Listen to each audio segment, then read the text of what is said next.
Os ladróns volven cebarse co patrimonio relixioso en Xinzo de Limia, na provincia de Ourense. Hai uns meses foron os cemiterios, agora as igrexas. Alberto Rivero. Os roubos efectuáronse na noite do pasado mércores en varias igrexas na contorna de Xinzo, por exemplo, nas parroquias de Ganade, Seoane ou esta de Parada de Outeiro.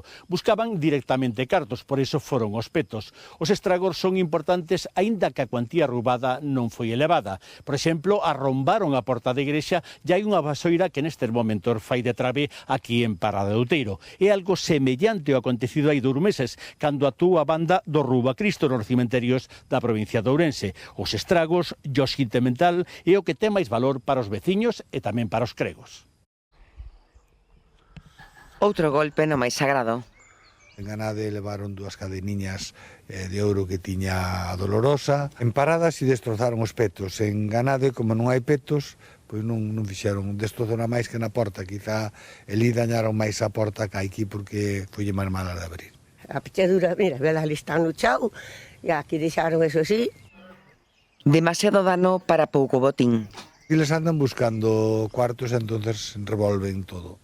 Que van roubar na iglesia se a xente maior non dá nada ou dá uns céntimos, que pode haber 30, 40 euros, non hai máis.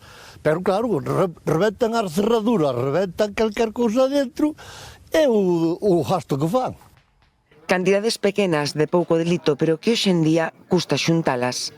Tiro pouquiño que imos recaudando pa luz e pa tal, porque son pueblos case deshabitados, pois ven un desalmado destes e levo. Sospeitan de bandas do oeste que efectivamente actúan de noite en días laborables e protexidos pola soidade do rural.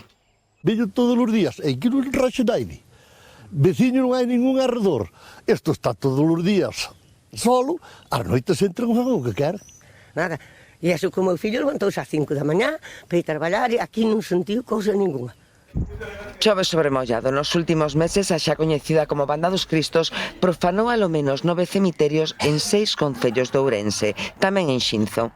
En Ganade fai 20 días ou así tamén levaron 6 cruces tamén do cementerio. Mais que nada o destrozo que fai yo ver que están, pois, que saltearon as sepulturas. E sabes que para nós os galegos o cementerio é algo moi sagrado. Non se descarta a relación cos grupos criminais que rouban cobre.